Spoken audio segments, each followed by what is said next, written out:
Wassalamu ala Rasulillah wa ala alihi wa sahbihi wa mawalah wa la hawla wa la quwata illa billahi wa ba'du. Alhamdulillah, segala puja dan puji hanya milik Allah subhanahu wa ta'ala. Salawat dan juga salam kita hadiahkan kepada Rasul kita Nabi besar Muhammad sallallahu alaihi wa ala alihi wasallam. Pembahasan di malam hari ini kita akan membahas satu ayat di dalam Al-Quranul Karim tentang tujuan diciptakan kita semuanya.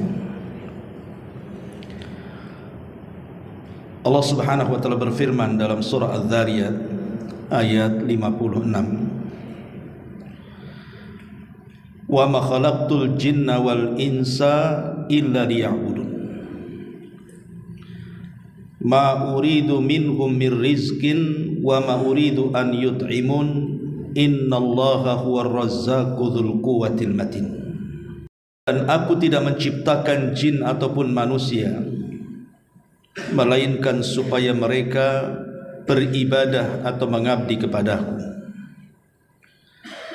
Aku tidak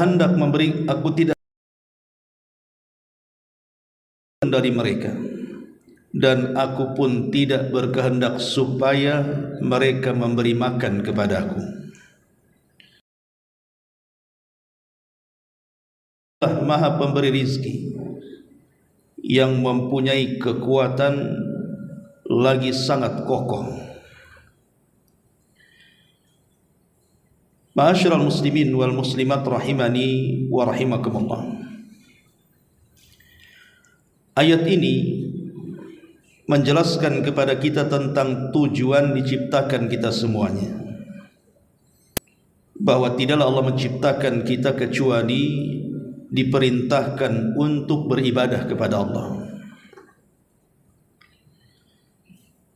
Karenanya Nabi SAW dan para nabi sebelumnya diutus oleh Allah subhanahu wa ta'ala untuk mewujudkan kenapa Allah subhanahu wa ta'ala menciptakan kita.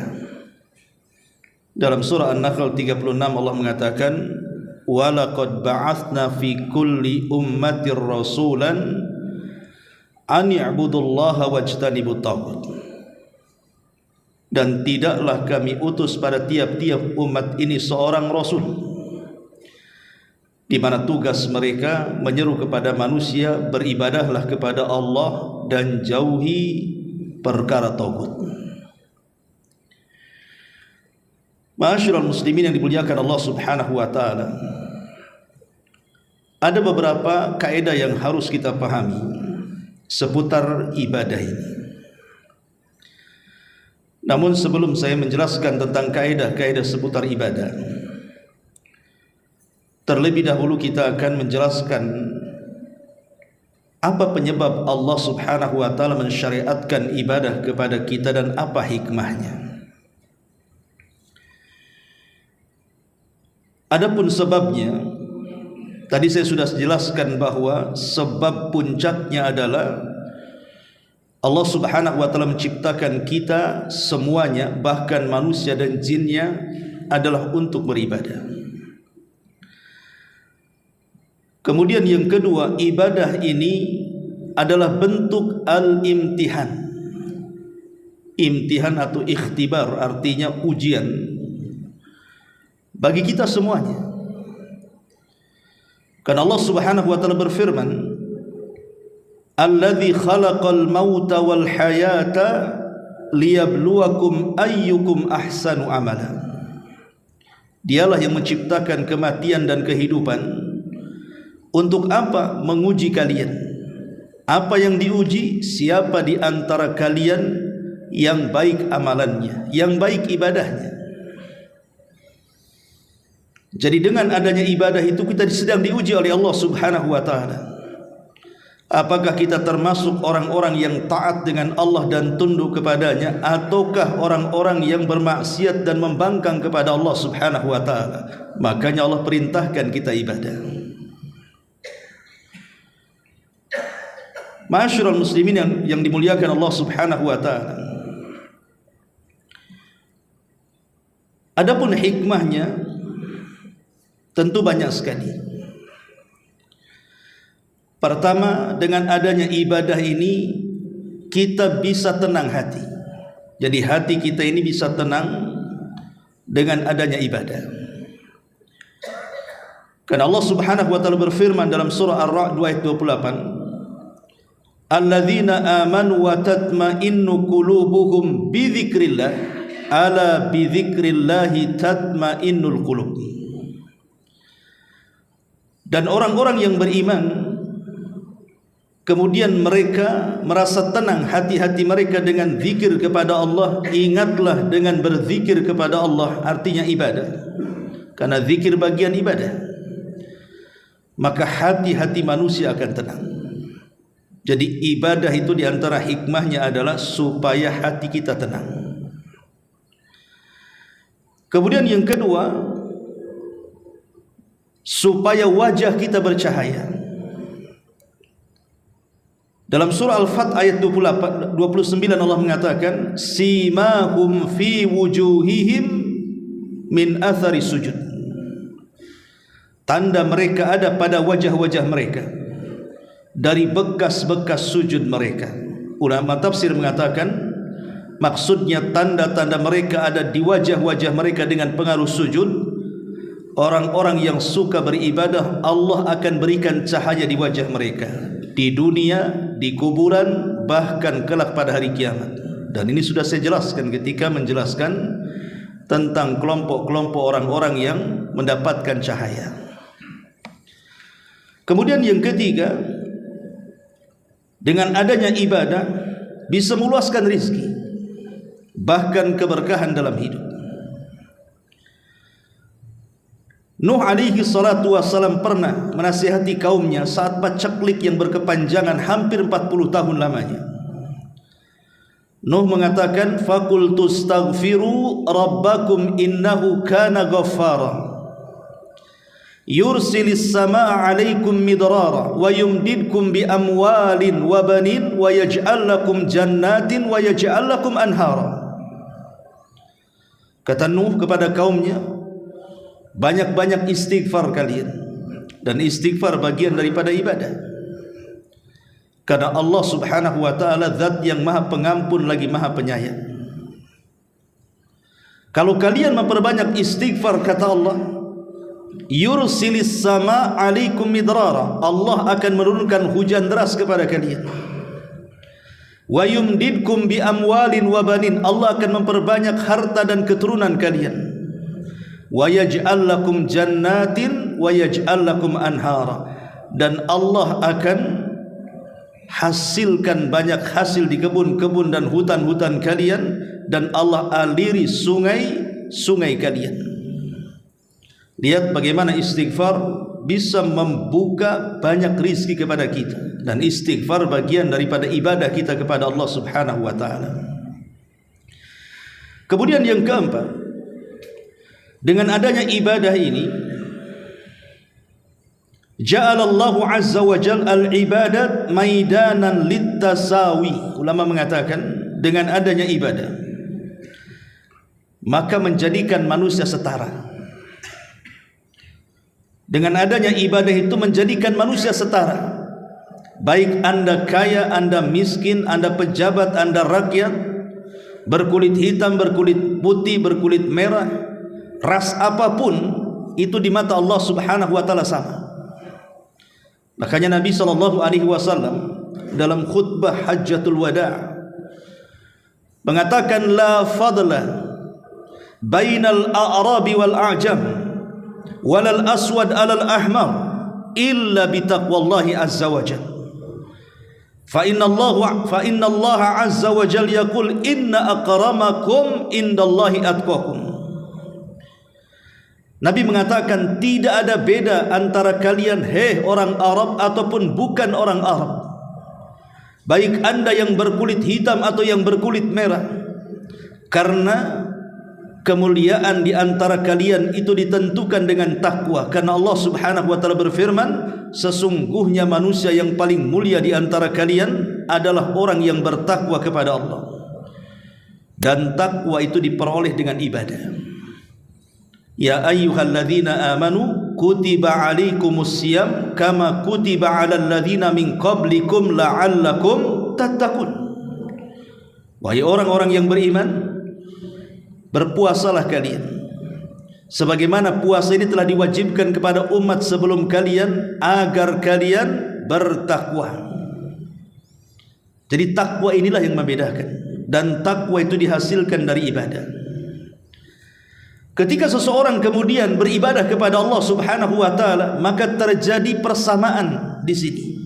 Lihat dalam salat, tidak ada shaf yang ditentukan, maka siapapun yang datang duluan ke masjid dia berhak mendapatkan shaf pertama. Bukan karena kaya kemudian masbuk berdiri depan, tidak bisa.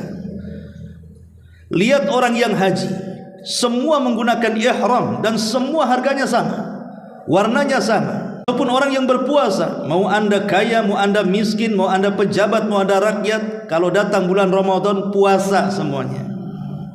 Jadi ibadah ini menghasilkan persamaan di antara manusia. Ma'asyiral muslimin yang dimuliakan Allah Subhanahu wa taala. Kemudian juga yang nomor 5, ibadah itu adalah ittisalul abdi bi rabbih. Cara satu-satunya untuk menghubungkan kita dengan Allah Subhanahu wa taala. Bagaimana caranya kita berkomunikasi dengan Allah? Hanya lewat ibadah. Contohnya salat. Salat disebut salat itu karena diambil dari kata silah. Silah itu artinya tali penghubung. Saya ulangi, salat dikatakan salat itu diambil dari kata-kata as-silatu, karena silatun bainal abdi wa rabbih. Jadi silah menjadi salat karena silah itu artinya tali yang menghubungkan kita selaku hamba dengan Allah Subhanahu wa taala selaku Rabb kita. Maka dengan ibadah kita bisa berkomunikasi dengan Allah Subhanahu wa taala. Ketika dalam salat kita membaca surah Al-Fatihah, disitulah komunikasinya. Karena ketika kita membaca alhamdulillahirabbil alamin, apa jawaban Allah? Hamidani abdi, hambaku sedang memujiku. Kalau kita membaca Ar-Rahman Ar-Rahim, maka Allah jawab athna alayya abdi, hambaku sedang memuja-muja aku. Dan apabila kita katakan maliki yaumiddin, Allah jawab, Allah lihatlah hambaku majjadani abdi, dia sedang membesar-besarkan aku. Jadi salat itu komunikasi. Makanya dulu pernah saya jelaskan tentang pertemuan kita dengan Allah itu di 4 tempat. 2 di dunia dan 2 di akhirat. Yang 2 di dunia saat kita salat, itulah komunikasi dengan kita dengan Allah. Kita sedang berjumpa dengan Allah, dan itu ternaskan dalam Al-Quran. Ketika Allah Subhanahu wa taala berfirman, salat itulah kabiratun illa alal khashiin, sungguh berat kecuali bagi orang yang khusyuk. Allah tafsirkan siapa orang yang khusyuk itu? Alladzina yadhunnuna annahum mulaqu rabbihim, orang-orang yang yakin dalam hatinya dia sedang berhadap-hadapan dengan Rabbnya. Maka ini yang kelima, bahwa ibadah itu menyambungkan kita dengan Allah Subhanahu wa taala. Kemudian juga yang nomor, rahasia kesehatan manusia. Di dalam ibadah ini ada rahasia kesehatan manusia, dan bisa melancarkan aliran-aliran darah dalam tubuh manusia. Contohnya umpamanya kita lihat ketika seseorang membaca Quran, ketika seseorang berzikir, itu disebut harakatul fam. Jadi lidah ataupun lisan sedang bergerak, dan itu olahraga lisan. Kemudian juga contohnya seseorang qalbi, menghadirkan hatinya, baik ikhlas, tawakal dan yang semacamnya, itu akan menghasilkan hati yang baik. Dan kita tahu bahwa baik dan tidaknya anggota badan kita dari atas kepala sampai kaki itu ditentukan dengan hati. Kalau hatinya tenang, hatinya baik, maka semua anggota badannya akan baik. Tapi kalau hatinya susah, hatinya rungsep, hatinya tidak baik, dengan zikir tenang hati, dengan solat hati kita terpaut dengan Allah Subhanahu wa ta'ala. Ataupun puasa, tanya para dokter tentang bagaimana faedah puasa, luar biasa. Makanya hampir semua agama mensyariatkan puasa, karena bukan hanya bicara soal pahala di balik puasa, tapi lebih daripada itu ada kesehatan di situ. Sebutkan ibadah apa saja, pasti ada mengandung kesehatan di dalamnya. Maka ini diantara faedah ibadah. Kemudian yang selanjutnya, dengan adanya ibadah kita dilatih kedisiplinan sebenarnya, supaya kita tidak menjadi malas. Makanya kenapa Nabi SAW ketika menjelaskan bahwa setan itu setiap malam mengikat tengkuk anak Adam itu 3 ikatan, maka 3 ikatan tidak mungkin dilepas kecuali dengan 3 ibadah. Pertama, ketika bangun dia berzikir kepada Allah, lepaslah 1 ikatan. Kedua, ketika setelah berzikir dia berwudu karena Allah Subhanahu wa ta'ala, lepaslah 2 ikatan. Setelah itu kemudian dia melaksanakan solat, maka 3-tiganya akan lepas. Ketika 3-tiganya lepas, apa kata Rasul? Di pagi harinya jiwanya akan baik dan dia memiliki kesemangatan hidup. Menunjukkan bahwa timbullah gairah hidup, kedisiplinan. Karena ibadah itu kan ada waktu-waktunya, harus disiplin. Ada gerakan-gerakannya, harus disiplin. Ada bacaan-bacaannya, dan begitu seterusnya. Kemudian juga ibadah ini melahirkan akhlak. Rukun Islam yang 5 itu saja, belum cerita yang lainnya, itu sudah melahirkan akhlak kepada kita. Contoh salat, Allah mengatakan innas salata tanha 'anil fahsya'i wal munkar. Salat itu mencegah perbuatan keji dan kemungkaran. Contoh haji, Nabi SAW mengatakan man hajjal baita walam yarfus walam yafsuk raja'a kayaumin waladathu ummuh. Dia tidak mengucapkan kemungkaran, maka pulang dari haji seperti anak yang baru dilahirkan orang tuanya tanpa dosa.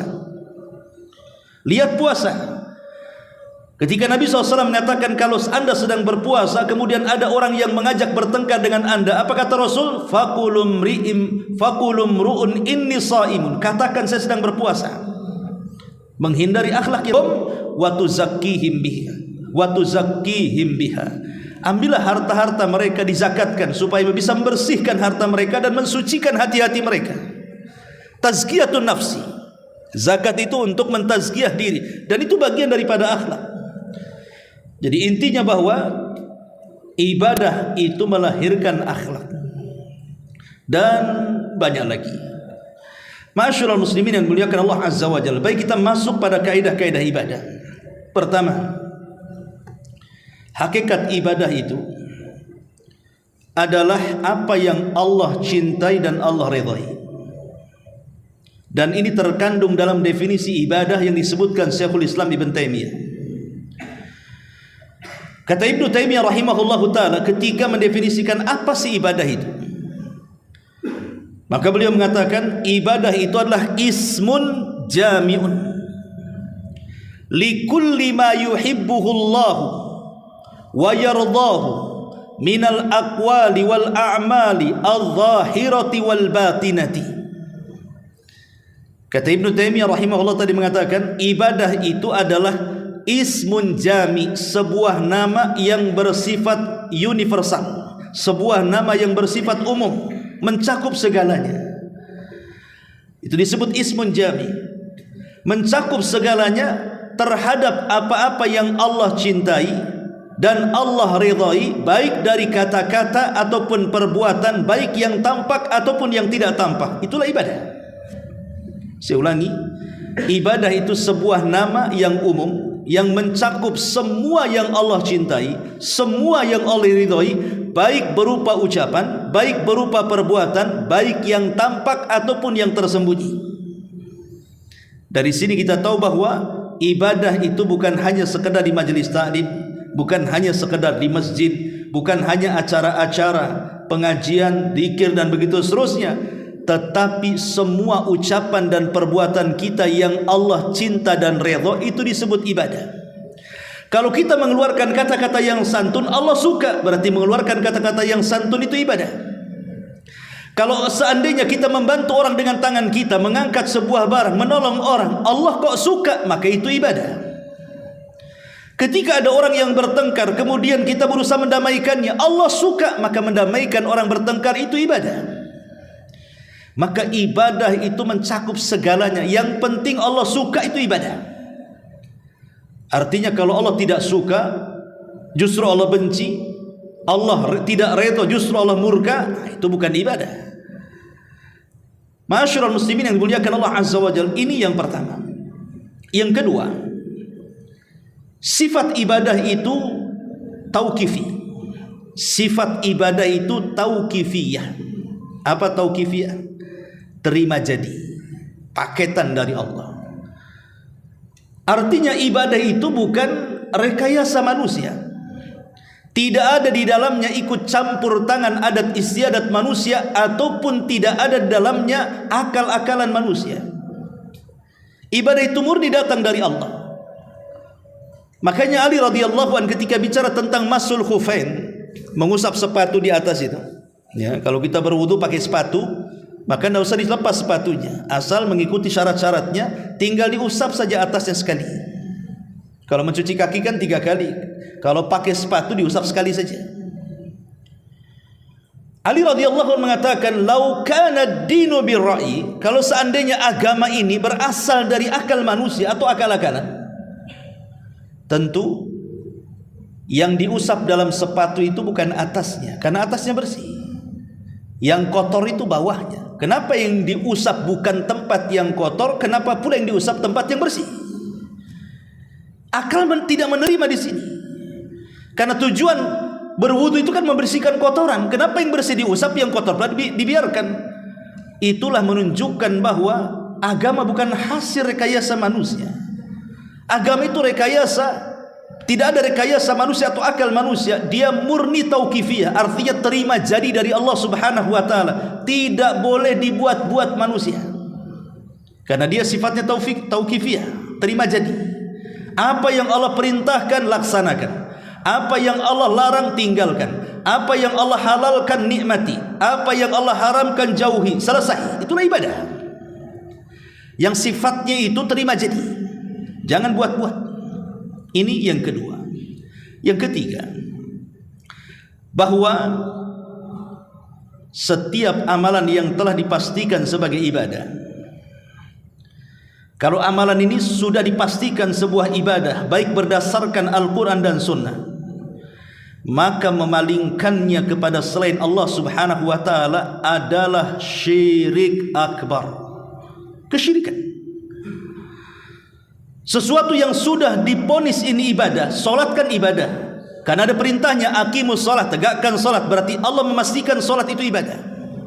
Maka siapapun yang memalingkan solat kepada selain Allah, maka dia telah menyekutukan Allah. Apalagi doa, Allah Subhanahu wa ta'ala mengatakan,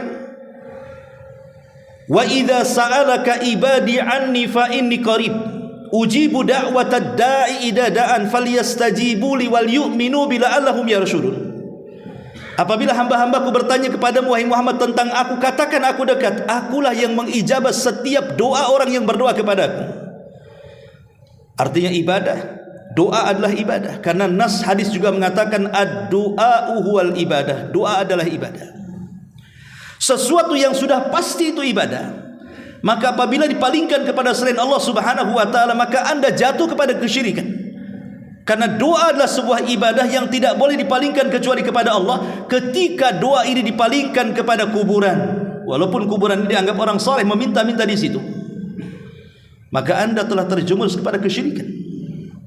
Karena meminta-minta di kuburan, meminta-minta kepada dukun, meminta-minta dan percaya kepada tangkal ataupun yang lainnya, maka anda telah memalingkan sebuah ibadah dan terjerumus kepada kesyirikan. Ini yang ketiga. Yang keempat, bahwa syarat diterima ibadah itu ada 3. Kalau ibadah kita ingin diterima, maka lakukan 3 perkara. Pertama, Anda harus seorang muslim. Kalau seorang muslim beribadah, pasti diterima. Tapi kalau Anda orang kafir, pasti ditolak. Karena Allah Subhanahu wa taala mengatakan, a'maluhum karamadin istaddat bihir rih. Amal orang-orang kafir pada hari kiamat seperti debu yang ditumpuk kemudian dihempas angin sampai habis. Amal mereka tidak ada guna. Sebaik apapun mereka di dunia, balasannya di dunia saja. Di akhirat mereka tidak ada bagian sedikit pun. Karena syarat diterima ibadah itu harus orang muslim. Yang kedua, harus ikhlas. Walaupun ada seorang muslim, tapi kalau tidak ikhlas karena Allah Subhanahu wa taala, percuma. Ketika Anda beribadah karena manusia riya, ingin dipuji manusia, ingin didengar manusia, takabur di hadapan manusia, maka ibadahnya ditolak. Ana aghna syuraka 'ani syirki man 'amila 'amalan asyraka bi ma'i taraktuhu wa syirkahu. Akulah zat yang paling kaya dari seluruh sekutu-sekutuku. Maka siapa yang beramal saleh menyekutukan aku di dalamnya, aku tinggalkan kesyirikan dan para pelakunya. Ini Allah berfirman hadis qudsi.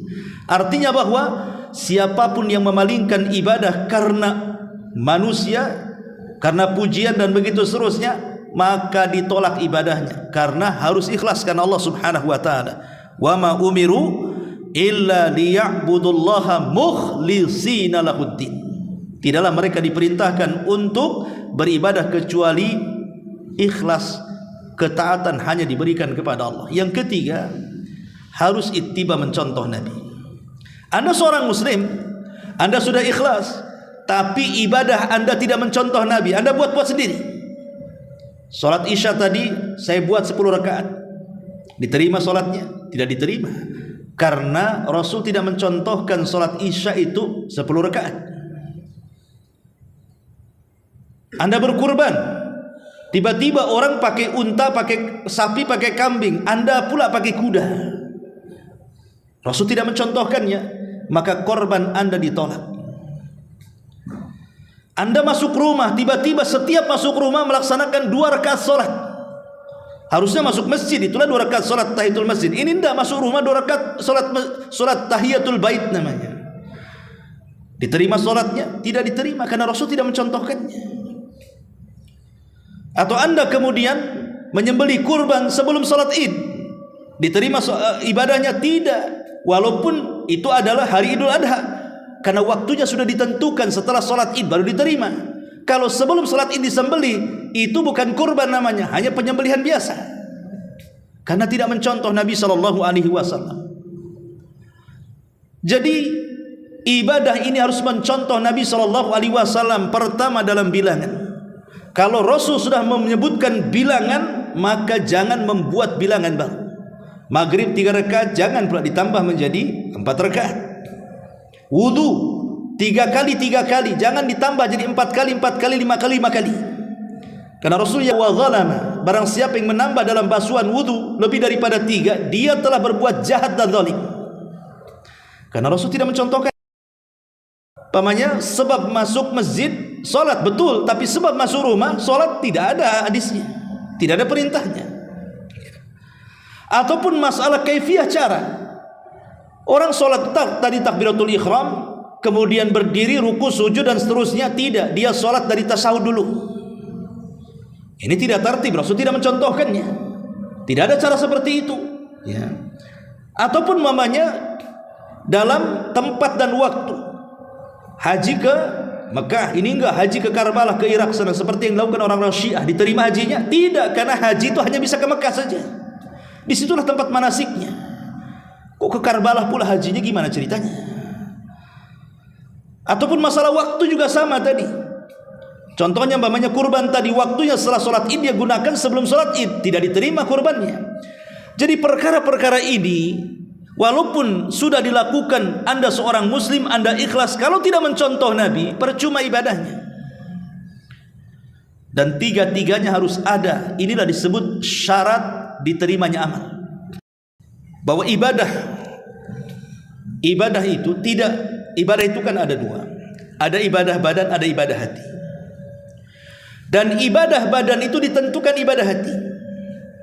Ingat, Anda dapat pahala saat sholat.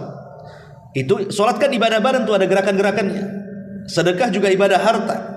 Haji juga ibadah harta dan badan. Itu tidak bisa ditentukan kecuali dengan adanya ibadah hati. Jadi yang menentukan diterima ibadah badan adalah ibadah hati. Dan ibadah hati yang menentukan ibadah badan itu ada 3. Pertama, al-hub, perasaan cinta. Yang kedua, al-khawfu, perasaan takut.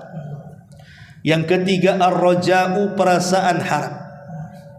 Cinta, takut, harap tidak boleh lepas pada hati kita saat ibadah. Karena ini yang menentukan nilai ibadah badan.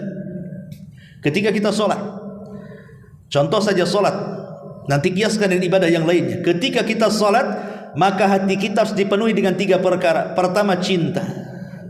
Saya melaksanakan sholat ini karena cinta, bukan terpaksa.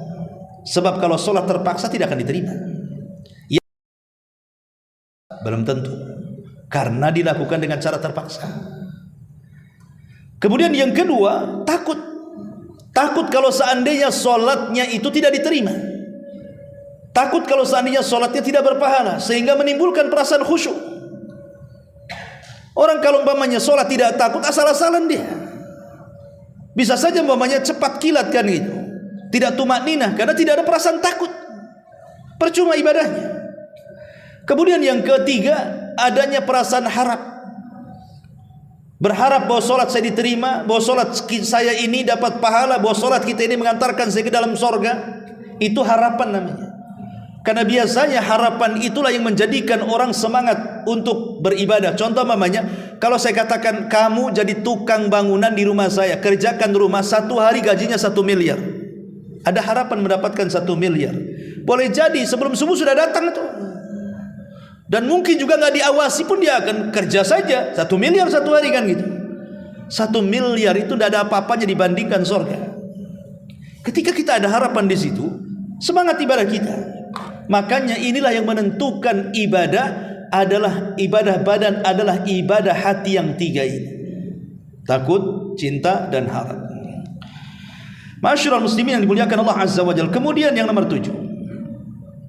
Yang nomor 6, bahwa ketika seseorang beribadah kepada Allah Subhanahu wa ta'ala, ibadah yang kita lakukan sampai sholat tadi isya, atau sekarang antum sedang duduk mendengarkan kajian, atau mungkin besok anda akan berpuasa dan begitu seterusnya, atau mungkin ingin bersedekah, tidak mungkin terjadi kecuali semuanya karena pertolongan Allah. Kalau Allah tidak tolong, tidak mungkin kaki antum datang ke Muhajirin. Kalau bukan karena pertolongan Allah, jangankan cerita ibadah-ibadah besar, ibadah kecil saja tidak mungkin kita lakukan. Makanya dalam sholat itu kenapa 17 kali kita mengucapkan kalimat iyyaka na'bud wa iyyaka nasta'in. Hanya kepadamu ya Rabb kami beribadah, hanya kepadamu ya Rabb kami meminta pertolongan. Sebenarnya meminta pertolongan kepada Allah itu bagian daripada ibadah. Kenapa diulang? Kenapa tidak iyyaka na'bud titik sampai di sini saja? Hanya kepadamu kami beribadah. Karena kalimat wa iyyaka nasta'in dan hanya kepadamu kami minta pertolongan kan bagian daripada ibadah. Kenapa dikhususkan, dikeluarkan? Ketika Allah Subhanahu wa ta'ala mendahulukan kalimat ibadah, kemudian kalimat pertolongan yang kedua, karena ibadah itu tidak mungkin dilakukan kecuali karena adanya pertolongan Allah. Kalau Allah tidak tolong kita, tidak mungkin tergerak hati kita ini melaksanakan ibadah. Dari sini kita tahu bahwa jangan takabur dengan ibadah. Merasa saya sudah banyak sholat, saya sudah banyak sedekah, saya sudah banyak umroh, saya sudah banyak haji, saya sudah banyak ini, itu, dan lain sebagainya. Karena anda tidak mungkin melakukannya kecuali Allah yang berkehendak. Betapa banyak orang-orang yang tidak dapat hidayah. Mereka tidak pernah sholat, tidak pernah puasa, tidak pernah zakat. Mereka bakhil karena mungkin boleh jadi Allah belum menolong mereka dengan cara memberikan hidayah taufik kepada mereka kan? Makanya apa yang disombongkan dari ibadah? Toh semuanya juga karena pertolongan Allah Subhanahu wa ta'ala. maka bersyukurlah kepada Allah Subhanahu wa taala. Karena ibadah itu tidak lain, ini sebuah nikmat karunia yang besar dari Allah. Ketika kita bisa beribadah, ini nikmat. Karena banyak orang yang luang waktu, punya tenaga, sehat badan, punya biaya, tidak sanggup mereka beribadah. Ada waktu, tidak pun dia datang ke pengajian, tidak pun dia itu sholat berjamaah, tidak pun mungkin dia punya kemampuan harta banyak, tak mau pula sedekah dia.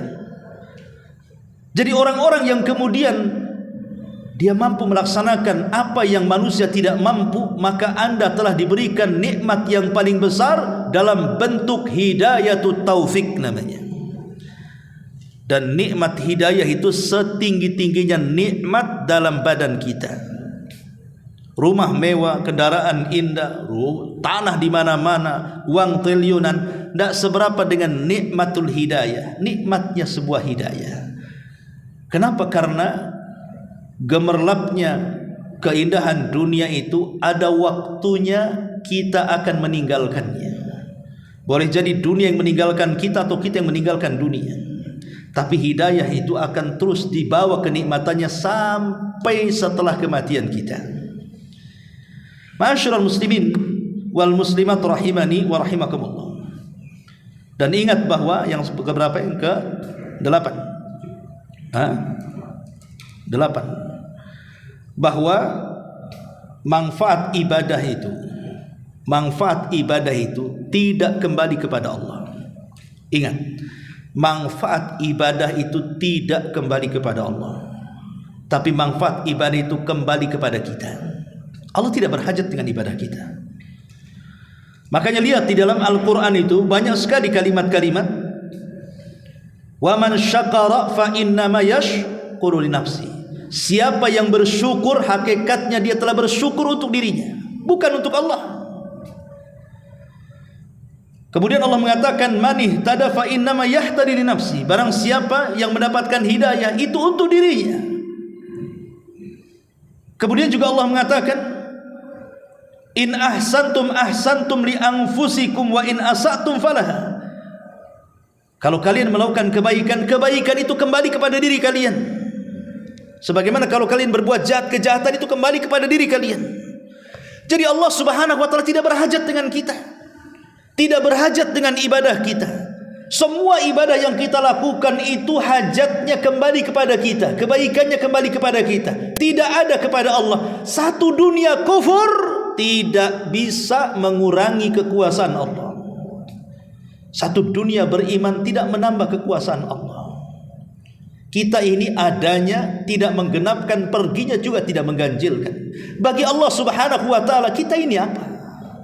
Kita ini makhluk kecil yang kalau seandainya jin dan manusianya berkumpul di sebuah tanah lapang, kemudian mereka meminta sesuatu kepada Allah dengan permintaan yang satu dengan yang lainnya, jin dan manusianya berbeda-beda, dari mulai orang hidup sampai yang terakhir mati, Allah sanggup memberikan semua permintaannya. Dan Allah sanggup memberikan permintaannya hanya seperti tetesan yang di ujung jarum yang dicelupkan di tengah-tengah lautan.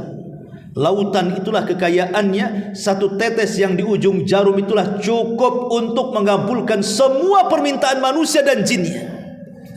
Allah itu kaya, artinya dia tidak butuh dengan kita. Walillahil matsalul a'la. Walillahil matsalul a'la. Tentu bagi Allah permisalan lebih tinggi. Sesama manusia saja, ada orang yang triliunan, kaya raya, tiba-tiba kita ngasih uang 100.000, 200.000, mungkin diketawakan oleh mereka. Boleh jadi kemudian mereka mengatakan, kau menghina aku, uangku triliunan, ngapain kau kasih sedekah sama aku? Itu sesama manusia bisa tersinggung loh ya. Kalau ada orang miliarder, triliunan duitnya, tiba-tiba ada orang yang sedekah kepada dia 100-200 ribu, apa enggak marah dia? Serasa dihina kan?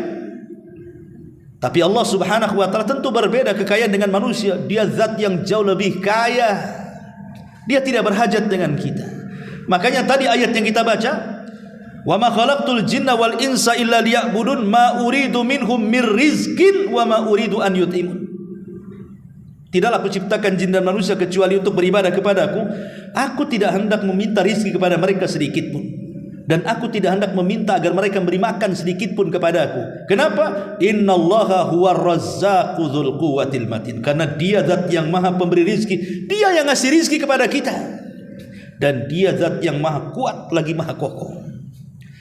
Ma'asyiral muslimin yang dimuliakan Allah Subhanahu wa taala. Maka dari sini perlu kita pahami bahwa jangan mengatakan Allah berhajat dengan kita. Kita yang berhajat dengan Allah. Dan ibadah itu akan kembali kepada kita, bukan kembali kepada Allah Subhanahu wa taala. Ma'asyiral muslimin yang dimuliakan Allah Subhanahu wa taala. Kemudian ketika seseorang salat, puasa, zakat dan ibadah-ibadah yang lainnya, kemudian kita diberikan pahala. Ingat, ganjaran atas ibadah yang kita lakukan adalah murni karunia pemberian dari Allah Subhanahu wa taala. Semua pemberian dari Allah, murni. Tidak ada makhluk selain daripada Allah yang mampu memberikan pahala kepada kita. Makanya orang-orang yang ria nanti pada hari kiamat, Allah akan katakan apa? Sekarang kau datang kepada orang yang dulu kau harapkan pujiannya, minta kepada dia pahala. Jadi ketika manusia dikumpulkan di padang mahsyar, orang-orang yang solatnya ria, puasanya ria, sedekahnya ria, maka Allah katakan kepada orang-orang yang ria itu, sekarang datanglah kepada orang yang kuharapkan pujiannya di dunia, minta kepada dia balasan. Sanggup memberikan? Tidak sanggup. Karena memang pahala itu murni datang dari Allah Subhanahu wa taala. Bersyukur kepada Allah Subhanahu wa taala. Ma'asyiral muslimin yang dimuliakan Allah Subhanahu wa taala. Kemudian istiqamah dalam ibadah adalah bentuk penghambaan. Jadi ketika seseorang menjaga salatnya, menjaga puasanya, menjaga baca Qur'annya, menjaga silaturahimnya, dan menjaga ibadah-ibadah yang lainnya, berarti dia betul-betul sedang menghambakan diri kepada Allah. Karena seorang hamba akan patuh dan tidak akan bermaksiat. Itulah seorang hamba. Maka istiqomahlah dalam beribadah, supaya kita diakui kehambaan kita dengan Allah Subhanahu wa taala. Sebab kalau tidak, maka Allah Subhanahu wa taala bisa saja murka kepada kita. Kemudian juga di antara kaidah ibadah, ma'asyiral muslimin yang dimuliakan Allah Azza wa Jalla, karena ibadah itu adalah bentuk tadzallul wal khudu, bentuk merendahkan diri, bentuk merendahkan hati, menghambakan diri kita kepada Allah Subhanahu wa taala. Maka lakukanlah ibadah itu sesuai dengan perintahnya. Lakukan ibadah itu sesuai dengan perintah Allah dan Rasulnya.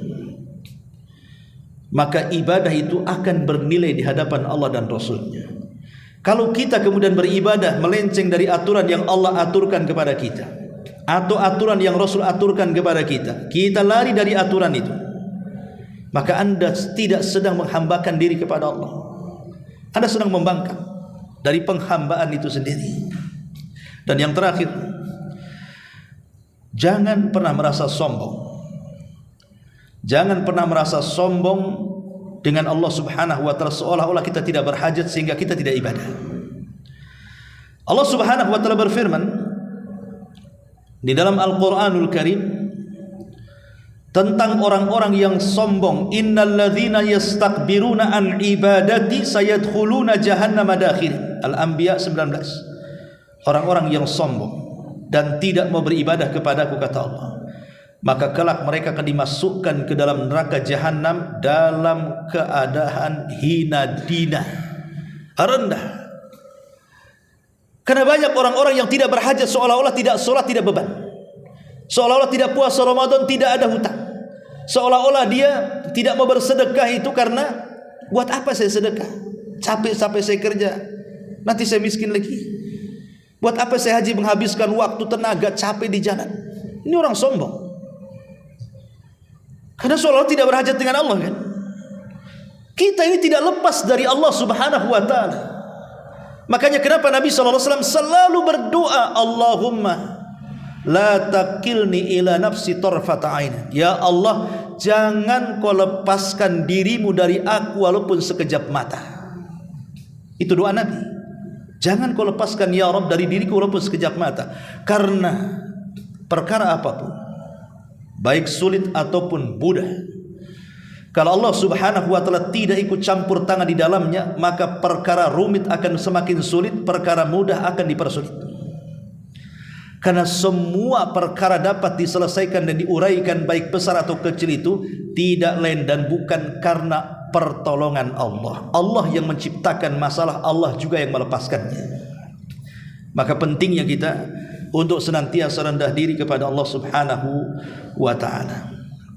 Wallahu alam, ini diantara hakikat dan kemuliaan ibadah. Sampai di sini saja. Ya, subhanallah bihamdika, asyhadu an la ilaha illa anta, astaghfiruka wa atubu ilaik. Allahu ta'ala alam. Assalamualaikum warahmatullahi wabarakatuh.